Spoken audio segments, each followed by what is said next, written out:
ที่กดมาเนาะก็จะมีอยู่3ลูกอ่ะตอนแรกก็ตั้งใจไปเอา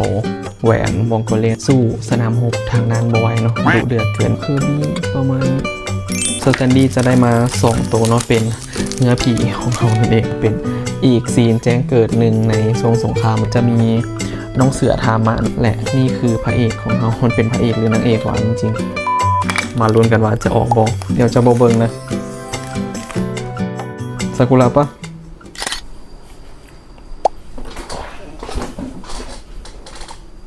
ให้มินาซังคนนิจิวาตอนนี้กะวาบกลับมาฮอตบ้านแล้วเนาะเดี๋ยวเขาจะมารีวิวความเสียหายในทริปนี้กันเพื่อโบเป็นการเสียเวลาเดี๋ยวขอประเดิมจากงานจากชาปองก่อนเนาะที่ไปสูมมาอยู่สยามเซ็นเตอร์นะที่จริงตอนแรกแบบตั้งใจไปเอาแหวนวงโกเล่ได้แต่ว่าสู้สนามรบทางนั้นบไหวเนาะดุเดือดเกินกะบทันทั้ง2 มือเนาะเลยพีออเดอร์ไปจากคนที่ครับหิวจากญี่ปุ่นก็คือกาชาในเมื่อนี้ที่กดมาเนาะก็จะมีอยู่3 ลูกก็จะเป็นสินค้าลิขสิทธิ์ของทางญี่ปุ่นเลยเนาะเดี๋ยวมาเบิ่งไปเทละลูกทำอิฐจะเป็นของแม่มดน้อยโดเรมีเนาะรู้สึกว่าในตู้มันจะมีแบบพวกเครื่องแปลงร่างแล้วก็ไม้คาถาอย่างต่างๆมันแต่ว่าอันนี้เป็นสิ่งที่แบบบออยากได้ที่สุดเลยก็คือจะได้เป็นหมวกเนาะถ้าจิโบฮิเป็นของอมปุจังบ้าที่แบบเป็นน้องแม่มดสีม่วงแล้วก็จะมาพร้อมกับใบปิดเนาะที่แบบจะเป็นใบปิดที่แบบบอกสินค้าต่างๆในตู้นี้นะว่ามีสิทธิ์ได้อย่างแน่นอนในตู้ก็จะมีประมาณนี้ที่จริงอยากได้เป็นเครื่องแปลงร่างซีบัวเนี่ยก็คือจะเป็นงานพวงกุญแจห้อยทั้งหมดเลยเนาะเขาก็จะได้ตัวนี้จะเป็นดีเทลพวงกุญแจประมาณนี้แล้วก็อันที่2อันนี้ต้องแกะแน่นอนนะเพราะว่าเป็นกาชาของน้องเคอร์บี้เนาะรู้สึกว่าจะแบบก้อนใหญ่กับหมูเลยปะแค่แบบเห็นตู้กะรู้สึกว่าต้องกดแล้วละกะราคาถึกอีกเนาะที่สำคัญราคาแค่3 เหรียญกะตกอยู่150 บาทเนาะเดี๋ยวขอซอกมุมแกะแบบนะเขาจะมีแบบเป็นสกอตเทปเนาะติดอยู่บนคือรูปเมื่อกี้นี่แบบมีปุ่มแกะเลยแต่ว่านี่แบบมีเป็นสกอตเทปติดอยู่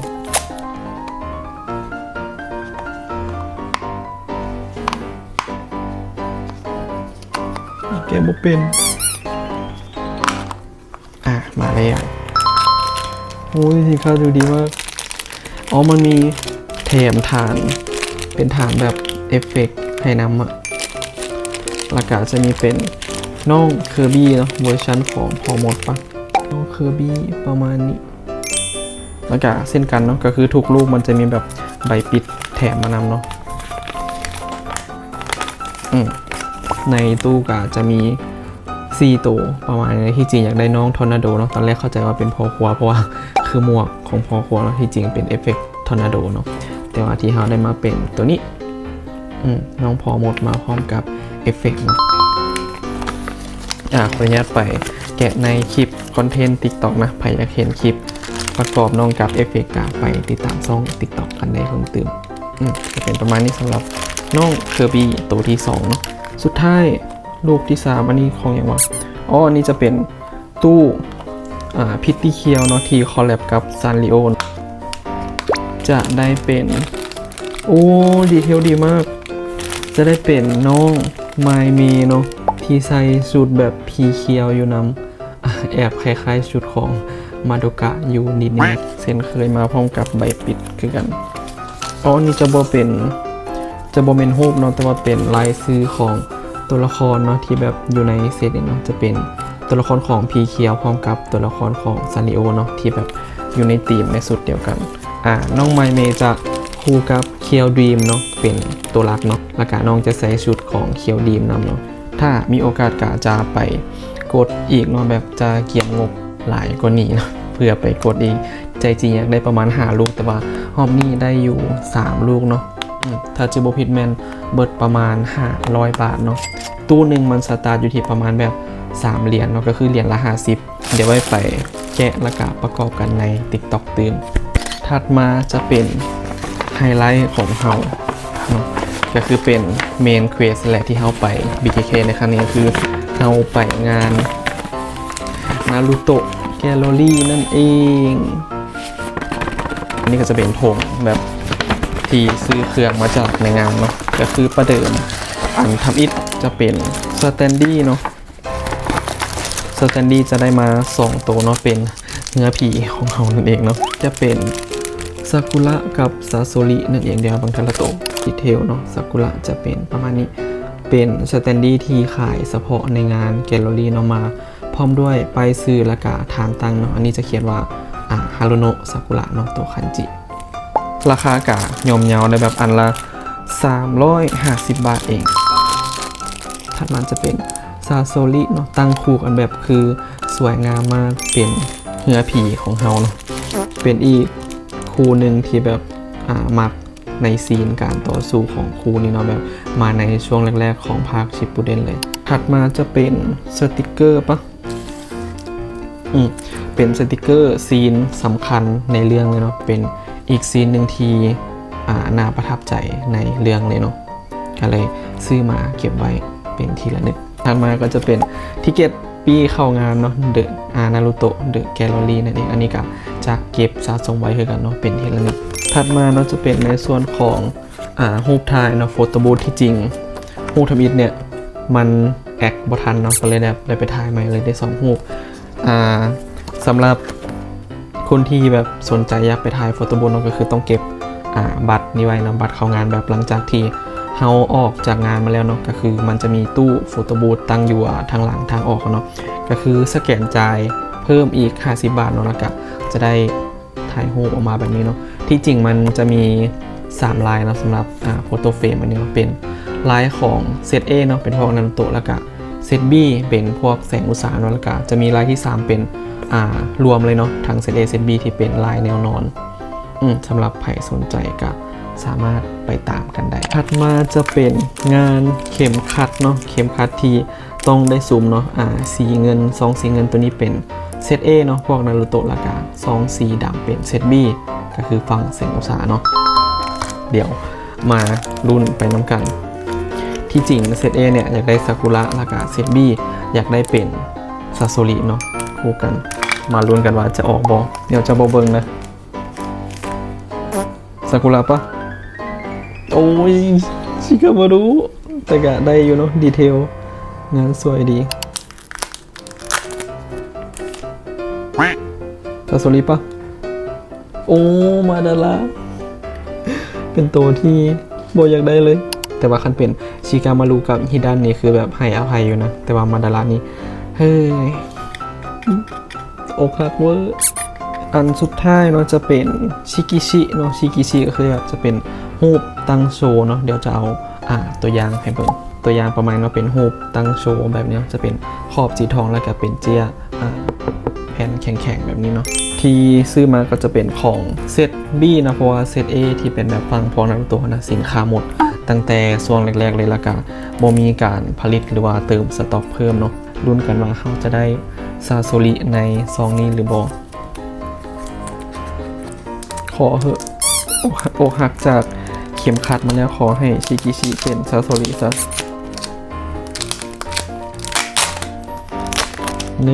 2เหนียวมาก1 2 3ซาโซริปะบอกให้ซึ้งใจโอ้ยสเมดวงตกเอียงเบอร์นั้นน่ะแต่กะงานอาร์ตสวยดีเนาะเป็นงานอาร์ตในแกลเลอรี่ครั้งนี้เลยเนาะดวงบอดีเวอร์สงสัยดวงเอาไปใส่ในกาชาในเกมจนหมดแล้วเนาะก็จะเป็นประมาณนี้สำหรับสินค้าในงานนารูโตะแล้วก็มีที่ไปซื้อตืมจากคิโนะปุนิยะนั่นเองเนาะก็จะเป็นสินค้าจากเรื่องนารูโตะคือกันเห็นอยู่ในเชลแบบที่โซในทางเข้าหน้าห้าง จะมีอยู่2อันทับอิฐก็จะเป็นงานสแตนดี้ของซากุระเนาะสวยมากทุกคนให้เบิ่งดีเทลแล้วก็โฟกัสจะมีโต๊ะสแตนดี้โต๊ะฐานแล้วก็มีป้ายซื้อเนาะของซากุระแล้วก็ตามด้วยอันนี้เราเป็นซีนถ้าจะบ่เฮ็ดเป็นซีนที่ซากุระแบบคายผนึกเบียคุโกะข้างทับอิฐในสงครามเนาะแล้วก็อันที่2จะเป็นการ์ดซีนอีพิกของซากุระเนาะจะมีอยู่3ใบน้ำกันอันนี้ราคาถูกมากทุกคนราคาแค่199 บาทใบทับอิฐก็จะเป็นซีนนี้เป็นซีนที่ซากุระช่วยปกป้องพวกนารูโตะกับซาสึเกะแล้วก็ซีนนี้เป็นซีนต้นๆเนาะของภาคชิปปุเดนที่แบบไปตามหาซาสึเกะเนาะสุดท้ายจะเป็นซีนโปรดเป็นซีนที่ซากุระลายผนึกเบียคุโกะที่สืบทอดมาจากซึนาเดะเนาะพวกเขาเงี้ยรุ่น5เป็นอีกซีนแจ้งเกิดหนึ่งในสงครามเลยเนาะที่จริงอยากได้ต่อนางแบบคลายผนึกแบบสมบูรณ์ที่แบบไปกับโอบิโตะในอีกมิติหนึ่งเนาะนั่นก็เป็นอีกซีนที่รู้สึกว่าสวยดีจะประมาณนี้เนาะสำหรับสินค้าของนารูโตะเนาะที่ได้มาจากงานแกลเลอรี่และการซื้อเพิ่มเติมเนาะจากคิโนะคุนิยะนั่นเองอันนี้คือสรุปความเสียหายเนาะในงานนารูโตะแกลเลอรี่ในครั้งนี้เนาะก็คือผิดหวังมากคือทาง2เลยเนาะก็คือได้เป็นชิกามารุกับมาราระละตัวที่บ่อยากได้ที่สุดก็จะเป็นคิซาเมะเนาะที่จริงได้อิฮาจิก็ดีได้ผมรู้สึกว่าอิฮาจิมันเท่ดีก็จะเป็นประมาณนี้สำหรับสินค้าภายในงานแกลเลอรี่และก็มีซื้อเพิ่มเนาะเป็น2อย่างเป็นการ์ดเนาะการ์ดของโปรดการ์ดของซากุระและก็เป็นสแตนดี้ตอนนั้นเนาะที่ได้มาจากคิโนะคุนิยะ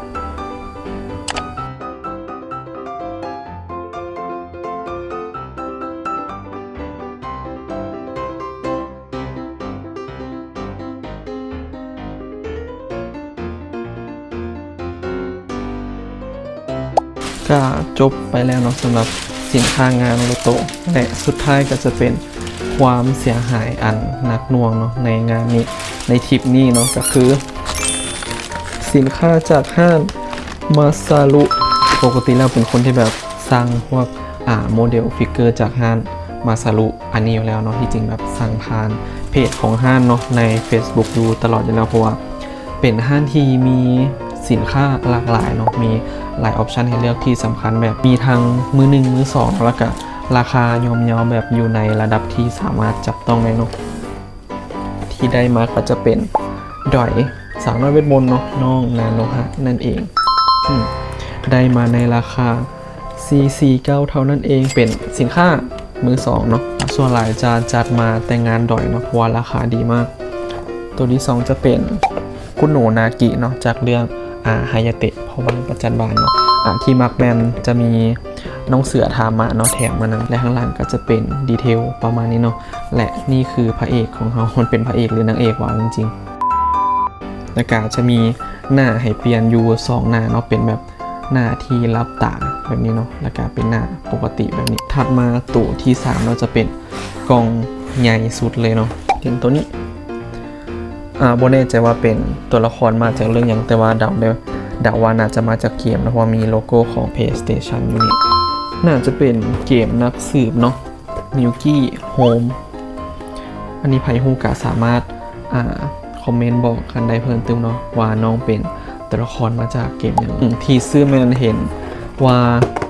ดีไซน์ตัวละครของน้องน่าฮักดีเนาะที่สำคัญมีภาคหน้าให้เปลี่ยนตั้ง3หน้าเลยเนาะสแตนดาร์ดปกติของ Nendoroid หรือว่าดอยเนาะจะมีหน้าให้เปลี่ยนเพียงแต่2หน้าเนาะจะมีเพียงแบบบางตัวเท่านั้นเนาะที่จะมีแบบพาร์ทหน้าลาแบบนี้ก็รู้สึกว่าคุ้มดีเนาะทั้งมีพร็อพหลายแล้วก็มีพาร์ทหน้าหลายเนาะที่สำคัญตัวละครหน้าหักอีกเป็นธีมซีบัวแบบนี้มีทั้งพวกแบบแว่นขยายสมุดโน้ตอย่างนี้เนาะคิดว่าน่าจะเอาไปเล่นกับได้หลายตัวเลย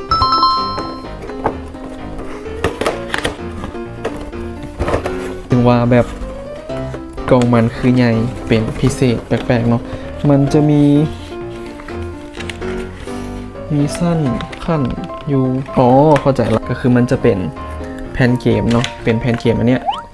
แนบอยู่ในกล่องอีก ทีหนึ่งเนาะถึงว่าเป็นอย่างก็แบบเป็นดอยที่กองใหญ่ไม่รู้ว่าเป็น PS1 หรือ PS2 อะเพราะว่าบ่ได้แบบมีระบุบอกจะเป็นแบบนี้บ่แน่ใจว่าเป็นแผ่นเกมหรือว่าแผ่นเพลงเนาะเพราะว่าหน้ากองทางห้านระบุมาว่าบ่มีแผ่นเกมเนาะก็เลยบ่แน่ใจว่าทีแนบมานำเป็นแผ่นเพลงหรือว่าแผ่นเกมประมาณนี้เนาะสำหรับสินค้าจากห้างมาสรุเนาะจะได้ดอยมาอยู่3ตัวแบบนี้เพราะแล้วก็จะมีอีกอันนึงที่เป็นกล่องสุ่มของดิจิมอนเนาะเดี๋ยวจะเอาให้เบิ่งจะมีการ์ดมานำเนาะไปค้นหาการ์ดได้มานำที่จริงเซาการ์ดมาดูกะบ่เห็นเลยแบบเห็นทุกตัวละครในเรื่องมาดูกะแต่ว่าบ่เห็นแค่การ์ดมาดูกะอย่างเดียวเนาะก็เลยซื้อเป็นคิวเบมาแทนเนาะแล้วก็จะมีเป็นกล่องสุ่มทีโบสุ่มเนาะอันนี้ตอนซื้อบริสังเกต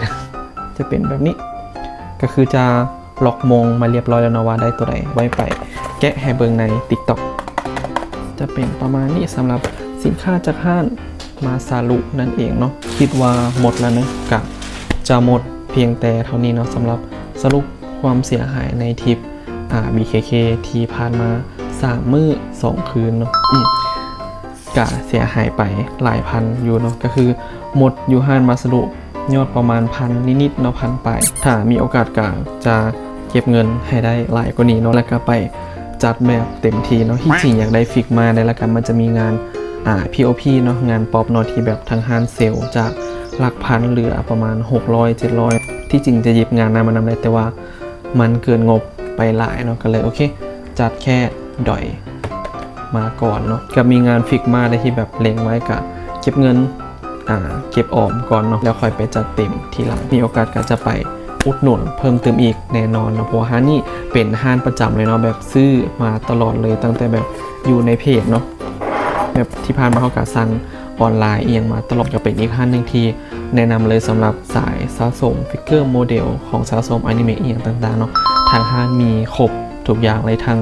พวกการพวกโปสเตอร์ของไส้แบบพวกจออะคริลิกอย่างต่างๆมีครบหมดเลยขอแค่เก็บเงินไปแล้วก็ใช้เวลาในการนั่งค้นหน่อยหนึ่งนะเพราะว่าเครื่องค่อนข้างหลายแบบเป็นโกดังขนาดย่อมๆเลยอันนี้คิดว่าถ้ามีโอกาสหอบหน้าไปอีกเนาะจะแบบใช้เวลาเต็มทีเลยนั่งค้นอยู่หันประมาณ30 นาทีถึงชั่วโมงหนึ่งเนาะดีบุดีอาจจะเจอของแลเนาะอันนี้เข้าไปทิปที่แบบมีเวลาจำกัดเนาะก็เลยต้องได้ทำเวลาน้อยนึงให้คลิปนี้ก็จะมีเพียงแต่ประมาณนี้เนาะมินาซังยังว่าลืม